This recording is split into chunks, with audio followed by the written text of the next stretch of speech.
చర్లలో అంబరాన్నంటిన అంబేద్కర్ జయంతి వేడుకలు. భద్రాద్రి కొత్తగూడెం జిల్లా చెల్ల మండల కేంద్రంలో భారతరత్న డాక్టర్ బిఆర్ అంబేద్కర్ 135వ జయంతి వేడుకలు ఘనంగా నిర్వహించారు. మాల మహానాడు, ఎంఆర్పీఎస్ కమిటీల ఆధ్వర్యంలో ఉమ్మడిగా అంబేద్కర్ జయంతి ఉత్సవాలు నిర్వహించారు.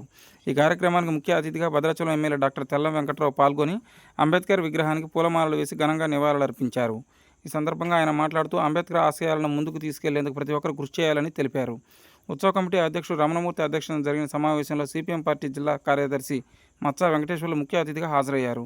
చర్ల మండలానికి చెందిన అధికారులు, ప్రజాప్రతినిధులు, నాయకులు, ఉత్సవ కమిటీ సభ్యులు పెద్ద సంఖ్యలో పాల్గొన్నారు. చర్ల సిఐ రాజవర్మ నేతృత్వంలో మానవహారం నిర్వహించి రోడ్డు ప్రమాదాల నివారణకు ప్రతి ఒక్కరూ కృషి చేయాలని ప్రతిజ్ఞ చేయించారు. సమావేశం అనంతరం అన్నదాన కార్యక్రమం నిర్వహించారు. సభను విజయవంతం చేసిన ప్రతి ఒక్కరికి ఉత్సవ కమిటీ సభ్యులు కృతజ్ఞతలు తెలిపారు. నేను ఒకటే నిమిషం మాట్లాడదు, ఎక్కువగా వినటం అలవాటు నాకు. ఇప్పుడు వక్తలందరూ చెప్తా ఉన్నారు అంబేద్కర్ గారి గురించి. ఆయన గురించి మనం నేర్చుకోవాల్సింది ఒకటే, ఆయన చదువుకొని ఆ స్థాయికి చేరాడు. మనం చేయాల్సింది కూడా ఒకటే, మనము మన పిల్లల్ని చదువు పట్ల పెద్దగా ఆసక్తి చూపెట్టాలని. ఇంకో విషయం ఏంటంటే, ఈరోజు దేశంలో ఒక పెద్ద చర్చ జరుగుతూ ఉన్నది, దళిత క్రిస్టియన్ల రిజర్వేషన్ల రద్దు అని. దానికోసము మన పద్మశ్రీ మందాకృష్ణ మాదిక్ గారు ఓ స్టేట్మెంట్ ఇచ్చారు. ఉమ్మడి తెలుగు రాష్ట్రాల్లో మాలలు మాదిగలు ఐక్యం కావాలని.